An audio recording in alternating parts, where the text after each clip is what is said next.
Welcome to RG social study. Friends, मैं अपने अनुभव के आधार पर कह सकता हूं कि अगर आपको तैयारी करनी है तो आप कभी भी चैप्टर वाइज तैयारी कीजिए, क्योंकि अगर आपका चैप्टर क्लियर है तो आप किसी भी प्रकार का सेट 100% क्लियर कर सकते हैं।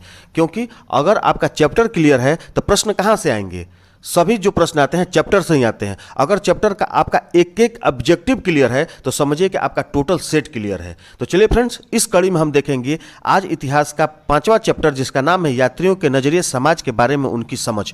और फ्रेंड्स, अगर आपको 1 से 4 तक के चैप्टर का देखना है तो आप चैनल के प्ले लिस्ट में जाकर के 1 से 4 तक का वीडियो अपलोड है चैप्टर का, आप वहां पर जाकर के जरूर चैप्टर वाइज तैयारी कीजिए। तो चलिए फ्रेंड्स, इस वीडियो को हम शुरू करते हैं, लेकिन उससे पहले फ्रेंड्स आप वीडियो को लाइक जरूर कर देंगे और साथ ही अगर चैनल पर नए आए हो तो चैनल को सब्सक्राइब करके बेल आइकन को प्रेस जरूर कर दीजिएगा, ताकि वीडियो जब अपलोड करें तो आपको उसका मैसेज मिल सके और आप उस वीडियो को जल्दी से जल्दी देख सके। तो चलिए फ्रेंड्स, इस वीडियो को हम शुरू करते हैं।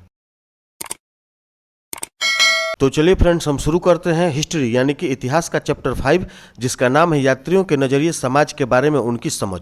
और इस चैप्टर में फ्रेंड्स आपको लगभग 10वीं से 17वीं सदी तक के बारे में अध्ययन करना है। और इसका हम पहला प्रश्न यहाँ पर देखेंगे, थोड़ा सा छोटा कर देते हैं ताकि ये प्रश्न आ जाए, थोड़ा सा बड़ा प्रश्न है ये। तो पहला प्रश्न इसका है कि लगभग 10वीं से 17वीं सदी तक भारत में विभिन्न विदेशी यात्रियों ने जिन कारकों से प्रेरित होकर यात्रा की थी वे थे। इसका सही जवाब होगा ऑप्शन ए भी होगा व्यापार हेतु, ऑप्शन बी भी होगा सैनिक अभियान करने पुरोहितों के रूप में, धार्मिक ज्ञान प्राप्ति तथा तीर्थ यात्राएं करने हेतु, और ऑप्शन सी भी सही होगा साहस की भावना से प्रेरित होकर, यानी कि ऑप्शन डी बिल्कुल सही है। चलिए हम सवाल नंबर 2 देखते हैं। सवाल नंबर 2 है, अब इसको थोड़ा सा हल्का सा बड़ा कर देंगे हम। सवाल नंबर 2 है कि 15वीं शताब्दी में विजयनगर शहर के विषय में सर्वाधिक महत्वपूर्ण में से एक विवरण प्राप्त होता है, यानी कि कौन सा वो विवरण प्राप्त होता है? इसका सही जवाब होगा ऑप्शन ए राजनायिक अब्दुल रज्जाक समरकंदी से। आगे बढ़ते हैं सवाल नंबर 3 में। सवाल नंबर 3 है कि अनेक विदेशी यात्रियों ने भारत की जिन 2 चीज़ों को असामान्य माना है वे हैं, यानी कि वो असामान्य चीज़ें कौन सी हैं? इसका सही जवाब होगा ऑप्शन बी नारियल तथा पान। सवाल नंबर 4 है कि भारत में अल बिरूनी जिसके साथ आया था उसका नाम था, यानी कि अल बिरूनी किसके साथ भारत आया था? उसका सही जवाब होगा ऑप्शन सी मोहम्मद गजनी, यानी कि मोहम्मद गजनवी के साथ अल बिरूनी भारत आया था। चलिए सवाल नंबर 5 देखते हैं। सवाल नंबर 5 है कि अल बिरूनी भारत में किस शताब्दी में आया था वह थी, यानी कि वह कौन सी शताब्दी थी जब अल बिरूनी भारत आया था? इसका सही जवाब होगा ऑप्शन ए होगा 11वीं शताब्दी। चलिए सवाल नंबर 7 देखते हैं। सवाल नंबर 7 है कि इब्न बतूता जिस देश से आया था उसका नाम था, यानी कि इब्न बतूता किस देश से भारत आया था? इसका सही जवाब होगा ऑप्शन ए मोरक्को। याद रखिएगा, मोरक्को से इब्न बतूता भारत आया था। सवाल नंबर 8 है कि फ्रांसवा बर्नियर जिस देश से भारत आया था उसका नाम था, यानी कि फ्रांसवा बर्नियर जिस देश से भारत आया था उसका नाम क्या था? तो ऑप्शन है ए पुर्तगाल, बी फ्रांस, सी इंग्लैंड और डी स्पेन। इसका सही जवाब होगा ऑप्शन बी फ्रांस, यानी कि फ्रांसवा बर्नियर फ्रांस से भारत आया था। सवाल नंबर 9 है कि फ्रांसवा बर्नियर भारत में जिस शताब्दी में आया वह थी, यानी कि फ्रांसवा बर्नियर फ्रांस से जब भारत आया था तो वह कौन सी शताब्दी थी, किस शताब्दी में वो भारत आया था?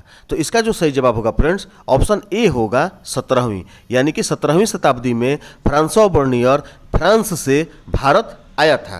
क्लियर है? चलिए हम सवाल नंबर 10 देखते हैं।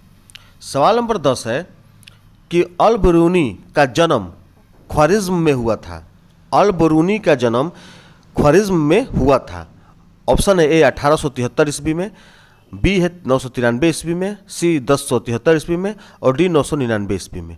इसका सही जवाब होगा ऑप्शन बी 993 ईस्वी में। चलिए सवाल नंबर 11 देखते हैं। अल बिरूनी जिस भाषाओं का ज्ञाता था उनमें शामिल थी, यानी कि अल बिरूनी जो था वो किन किन भाषाओं का ज्ञाता था, वो कौन कौन सी भाषा को जानता था, उसमें कौन कौन सी भाषाएं शामिल थी?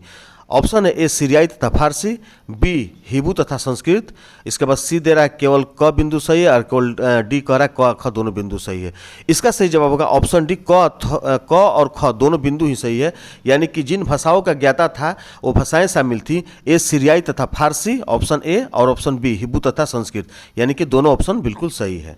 चलिए हम सवाल नंबर 12 देखते हैं। सवाल नंबर 12 है कि अल-बुरूनी जिस भाषा का जानकार नहीं था उसका नाम था। यानी कि अल-बुरूनी किस भाषा को नहीं जानता था या किस भाषा को जानकार नहीं था। ऑप्शन है ए यूनानी भाषा, बी हिब्रू भाषा, सी सीरियाई भाषा और डी संस्कृत भाषा। तो इसका जो सही जवाब होगा ऑप्शन ए होगा यूनानी भाषा। यानी कि अल-बुरूनी यूनानी भाषा का जानकार नहीं था। एकदम आपको कंठस्थ हो जाना चाहिए। और एक बात आपसे हम बोलेंगे कि आप जब भी प्रश्न को पढ़िए और ऑप्शन को पढ़िए तब प्रश्न को भी आप साथ साथ ही याद कर लीजिए कि किस प्रश्न का कौन सा जवाब होगा। जब आपका प्रश्न क्लियर नहीं रहेगा तो आपका जवाब कहाँ से क्लियर होगा। इसलिए आपको प्रश्न भी याद करना जरूरी है, प्रश्न को समझना जरूरी है और उसके ऑप्शन को समझना जरूरी है। तब टिक लगाइए कि कौन सा ऑप्शन सही होगा, तब तुक्का मारिए, तब आपका 100% जवाब जो है बिल्कुल सही होगा। चलिए सवाल नंबर हम 13 देखते हैं।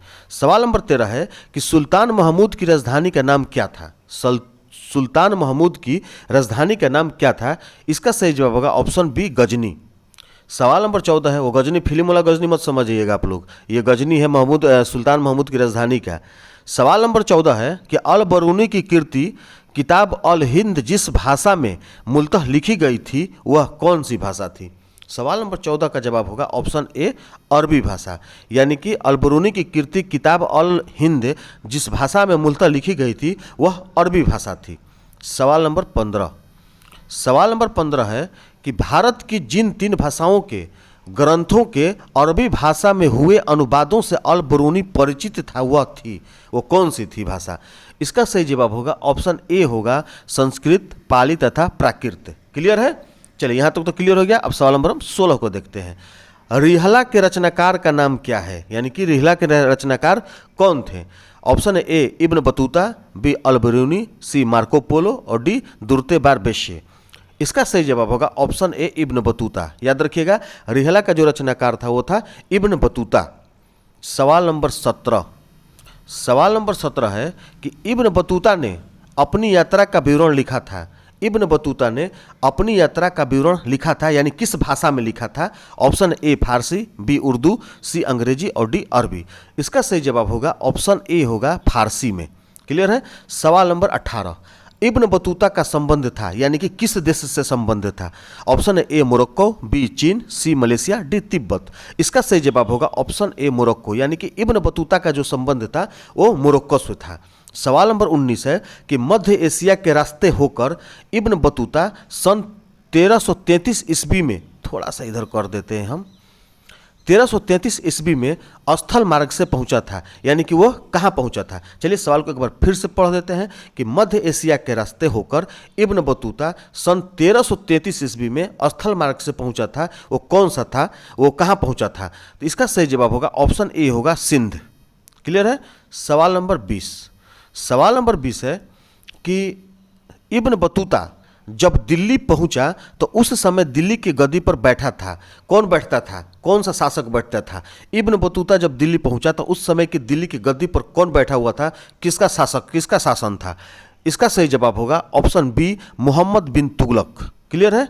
चलिए सवाल नंबर हम 21 देखते हैं।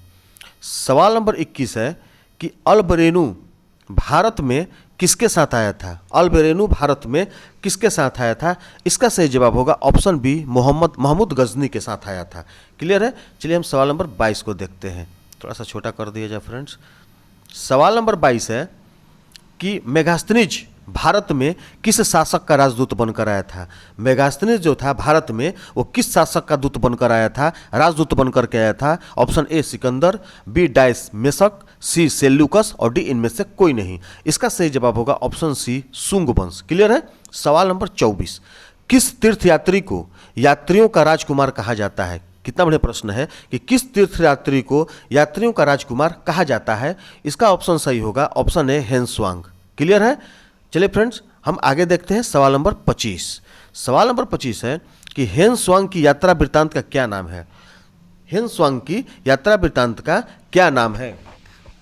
ऑप्शन है हाम्पी, ऑप्शन बी है PCU, ऑप्शन सी CU की, ऑप्शन डी है इनमें से कोई नहीं। इसका सही जवाब होगा ऑप्शन सी CU की। क्लियर है। हाँ फ्रेंड्स वीडियो को आप एक लाइक जरूर करते चलेंगे ताकि हमको भी मेरा भी मनोबल बढ़ता रहे, इसलिए आप वीडियो को बिल्कुल लाइक करते चलेंगे। सवाल नंबर 26 है मध्य युगीन यात्रियों का सरताज किस यात्री को कहा गया है। मध्य युगीन यात्रियों का सरताज किस यात्री को कहा गया है। ऑप्शन है इब्न खुर्दाब्दब, बी अलबरूनी, सी अलमसूदी और डी मार्को पोलो। इसका सही जवाब होगा ऑप्शन डी होगा मार्को पोलो। चलिए सवाल नंबर 27 देखते हैं। सवाल नंबर 27 है कि सर्वाधिक यूरोपीय यात्री किस मुगल शासक के समय में भारत आए थे? सर्वाधिक यूरोपीय यात्री किस मुगल शासक के समय में भारत आए थे? Option A Akbar, B Jahangir, C Shahjahan और डी औरंगजेब। इसका सही जवाब होगा ऑप्शन बी जहांगीर, यानी कि सर्वाधिक यूरोपीय यात्री जहांगीर जो मुगल शासक था के समय में भारत आए थे। सवाल नंबर 28 है कि इब्न बतूता कहाँ का निवासी था? सवाल नंबर 28 क्या कह रहा है कि इब्न बतूता कहाँ का निवासी था? Option A Africa, B Asia, C यूरोपीय और डी अमेरिका। इसका सही जवाब होगा ऑप्शन ए। क्लियर है, यानी कि अफ्रीका का निवासी था। सवाल नंबर 29 है कि कौन सा यूरोपीय यात्री पेशे से चिकित्सक था? कौन सा यूरोपीय यात्री पेशे से चिकित्सक था? ऑप्शन इसका सही होगा फ्रेंड्स, ऑप्शन डी होगा वर्नियर। याद रखिएगा वर्नियर। क्लियर है। सवाल नंबर 30। सवाल नंबर 30 है कि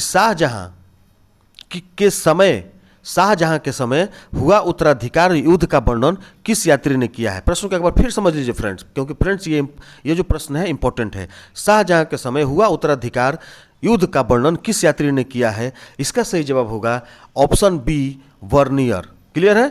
चलिए सवाल नंबर 31 देखते हैं। सवाल नंबर 31 है कि किस एकमात्र विदेशी यात्री ने मुगल कालीन कारखाना का विवरण दिया है? किस एकमात्र विदेशी यात्री ने मुगल कालीन कारखाना का विवरण दिया है? इसका सही जवाब होगा ऑप्शन होगा ए वर्नियर। क्या बात है। सवाल नंबर 32 है कि दासों के विषय में विस्तृत विवरण किस यात्री ने दिया है? इसका सही जवाब होगा ऑप्शन सी इब्न बतूता ने।